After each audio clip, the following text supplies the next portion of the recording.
We are all born with a signal, not one that shouts but one that whispers. A hidden frequency within, tuned to our deeper purpose, our inner truth. Yet most of us live in static, distracted by the noise of the world, unable to hear our soul's call. Today I ask you to listen, not with your ears, but with your whole being. Your hidden signal is not a fantasy. It is a buried compass guiding you toward wholeness. Let me offer you 5 keynotes to help you uncover, decode, and follow that hidden signal. The soul does not speak in words or arguments. It does not lay out its truths in bullet points or rational equations. Instead, it speaks through images, feelings, and symbols. Through what Jung called the language of the unconscious. This is not the language of the waking mind, but the deeper, older language of the psyche. It speaks through dreams that linger long after you wake, through patterns that recur in your life, and through inexplicable emotions that rise from somewhere you cannot name. When something touches you deeply, a piece of music, a passage in a book, a scene in nature, and you cannot explain why, that is the soul speaking. When you feel an inner shift after a seemingly ordinary experience, when you encounter the same archetype over and over again in different forms, the wise old man, the lost child, the dark stranger. These are not just figments of imagination, they are symbols, keys to understanding who you truly are. The rational mind often dismisses these signs. It calls them coincidences, dreams, or mere feelings. But the soul does not operate in the realm of logic, it operates in depth. It hides its truth in metaphor and wraps its message in the language of myth. A dream about drowning is not just about water. It may be a cry from the unconscious, revealing emotional overwhelm. A fascination with a certain animal, era, or story might be the sight pointing you towards something unresolved or deeply desired. Symbols are bridges between the conscious and the unconscious.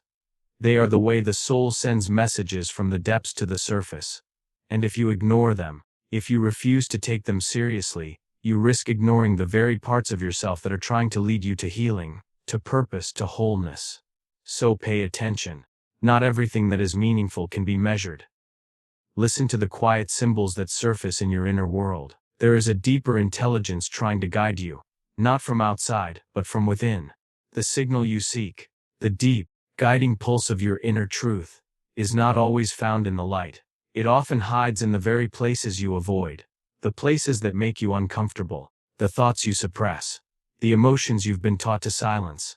It hides in the shadow, that vast, unlit territory of the psyche where everything we deny, reject, or fear is pushed out of sight. But just because something is hidden does not mean it is gone. In fact, the more it is denied, the more powerfully it pulses beneath the surface, trying to be heard. The shadow is not evil. It is not your enemy. It is simply the part of you that has been unloved, by others and then by yourself. It is your anger, your sadness, your envy, your insecurity. All the things you believed made you unworthy. And yet, paradoxically, it is also where your greatest energy lies. The parts of you that you repress are not just words, they are containers of raw potential, locked away behind the walls of shame and fear. Your hidden signal grows louder in the shadow because it is trying to be reclaimed. It is the voice that says, "This, too, is me. I am not just the light, I am everything." To ignore the shadow is to cut yourself off from your wholeness. To avoid it is to live a fragmented life. A life where your actions are haunted by unconscious motives, where your choices are shaped by fears you do not understand. But when you begin to turn toward your shadow, when you explore the darker corners of your mind with compassion instead of judgment, something remarkable happens. The shame begins to loosen, the fear begins to soften, and within that darkness, you begin to find clarity, strength, and deep inner alignment. You discover that your shadow doesn't just hold your pain, it holds your authenticity, your creativity, and your courage. This is why the signal is strongest in the shadow, because that is where your truth waits, unfiltered, unpolished, and deeply real. Not the version of you that pleases others or conforms to expectation, but the version that dares to be whole. To confront the shadow is to walk into yourself with open eyes. It is the most courageous journey you can take, and the most necessary, because only when you embrace all of yourself, including what you once tried to hide, do you become fully alive. There is a quiet yet unmistakable aliveness that moves through you when you are in alignment with your true nature. It's not always loud or dramatic. Sometimes it's a gentle sense of rightness, a subtle but persistent pull towards something that feels deeply meaningful. That feeling is not accidental, it is your hidden signal revealing itself in its purest form. Where you feel most alive, most present, most engaged, that is where your soul is speaking loudest. Too often, we are taught to ignore this inner sense of vitality. We are told to follow logic, security, or social approval instead. We're encouraged to silence our curiosity, abandon our passions, and suppress our instincts in favor of what is practical. But the truth is, your deepest sense of aliveness is not a distraction. It is direction. It is the compass of your inner world pointing toward your authentic path. Consider the moments when you lose track of time. The times when you are so immersed in what you're doing that your worries, doubts, and self-consciousness seem to vanish. That's not just flow. It's resonance. It's your internal signal coming into harmony with the outer world. Whether it's writing, creating, teaching, building, exploring, or simply being in stillness, these moments are not random. They are sacred clues. That spark of aliveness is the soul's way of saying, here, this is who you are. This is what you're meant to follow. But many ignore it, believing it to be unrealistic or indulgent. We trade our vitality for safety. We sacrifice meaning for familiarity. And in doing so, we slowly drift away from ourselves, wondering why we feel so lost or uninspired. To reclaim your hidden signal, you must reclaim your aliveness. Not the temporary highs of pleasure or distraction, but the deep inner ignition that comes from being in contact with your truth. Sometimes that aliveness feels exhilarating. Other times it feels terrifying. Because it often calls you to change, to take risks, to step away from the familiar into the unknown. But wherever it leads you, it always brings you closer to your essential self. This is not a path for the faint of heart. It asks you to trust your inner experience more than external approval. It requires you to listen when the world is noisy and act when the path is unclear. But if you follow what makes you feel most alive, even in small ways, even for just a few minutes a day, you begin to align with your deeper signal. You begin to walk the path of meaning, not just survival. Because in the end, aliveness is the ultimate truth test. If something deadens you, it is not your path. But if it awakens you, if it calls your spirit forth, then it is worth everything. The world around you is not separate from you. It is not merely a backdrop to your personal story, nor is it a collection of random events unfolding without meaning. The world is a mirror, a living, dynamic reflection of your inner life, and in this mirror, your hidden signal is constantly being projected and echoed back to you. What you see, what you attract to, all of it offers insight into who you are beneath the surface. Every relationship you enter, every challenge you encounter, every joy or frustration you experience, they are all infused with deeper meaning. Life responds to your internal frequency, not always in ways you expect, but in ways that are precise. If you carry unresolved anger, you will encounter situations that trigger it. If you bury your worth, you may repeatedly meet people who overlook or diminish you. This is not punishment. This is the unconscious attempting to become conscious. The world shows you where you are split, where you are hiding, where you are being called to integrate.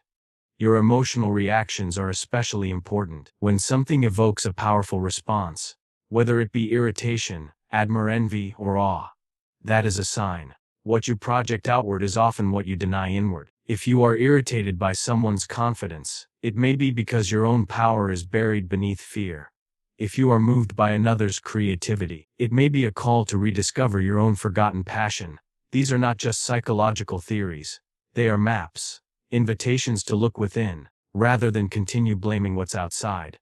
The people in your life are also messengers. Some challenge you to set boundaries. Others awaken your capacity to love. Some reflect your wounds. Others reflect your growth. None of them are accidents. Even the most painful connections can be sacred if you are willing to ask, what is this teaching me about myself? The ego resists this. It prefers to place the blame elsewhere, to see life as happening to us rather than through us. But transformation begins the moment you accept the mirror. This is the essence of Jung's idea of individuation. That the path to wholeness is not just an inward retreat, but a conscious dialogue with the outer world. The events of your life are not meaningless. They are alive with symbolism. The world is your unconscious turned inside out. So start paying attention. What patterns repeat? What types of people do you attract again and again? What triggers you? What inspires you? These are not just details. They are signs. And each one is a reflection of your hidden signal, calling you to look deeper, to live with greater awareness, to integrate what is still fragmented. The more you engage with the world as a mirror, the more you begin to understand your true self. Not the self shaped by others, but the authentic self emerging from within. The signal is there. The reflection is clear. All that remains is for you to look, and to have the courage to see. Your hidden signal is not calling you to be perfect. It is not interested in flawless performance, spotless appearances, or untouchable success. It calls you to something far more meaningful. Wholeness. This path does not ask you to become something you're not. It asks you to embrace everything you already are. That includes your light and your dark, your victories and your failures, your confidence and your fear. Wholeness is not about having no cracks. It's about holding all the pieces together with honesty, courage, and love. We live in a culture obsessed with perfection. It trains us to polish our image, hide our flaws, and chase idealized versions of success. From a young age, we're conditioned to strive to compete, to compare ourselves with others. But perfection is a false god. Cold, distant, and always just out of reach. It keeps us trapped in cycles of inadequacy and shame. No matter how much we achieve, we still feel like something is missing. That something is integration. The soul's deep yearning to be whole. Your hidden signal does not come from your ego. It comes from the self.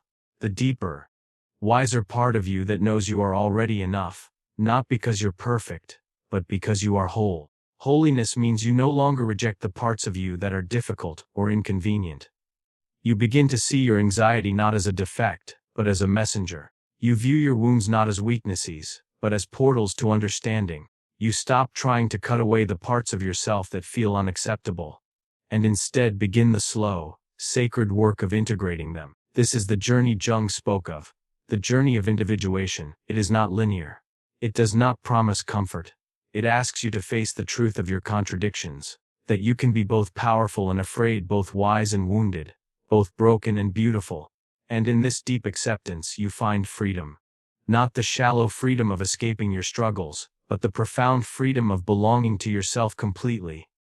When you follow your inner signal, you begin to gather the scattered parts of your psyche, the child you abandoned, the desires you suppressed, the anger you were told to hide, the dreams you shelved to survive. Piece by piece you welcome them back. And as you do, you become less fragmented, less lost, less dependent on outside validation. You begin to feel whole, not because life is perfect, but because you have chosen to be fully present in your imperfection. This is not a destination, it's a lifelong unfolding. Wholeness is fluid. Some days you will feel clear and strong, other days you will feel lost and confused. Both are part of the path. Your hidden signal does not promise a perfect life. It promises an authentic one. A life rooted in truth, in presence, and in a love that includes all of you. Let go of perfection. Chase wholeness instead. Because when you are whole, nothing is missing. Not even your flaws. Your hidden signal has always been there. Beneath the fear, beneath the persona, beneath the noise. It waits, not to be found but to be remembered. You are not lost. You are being called.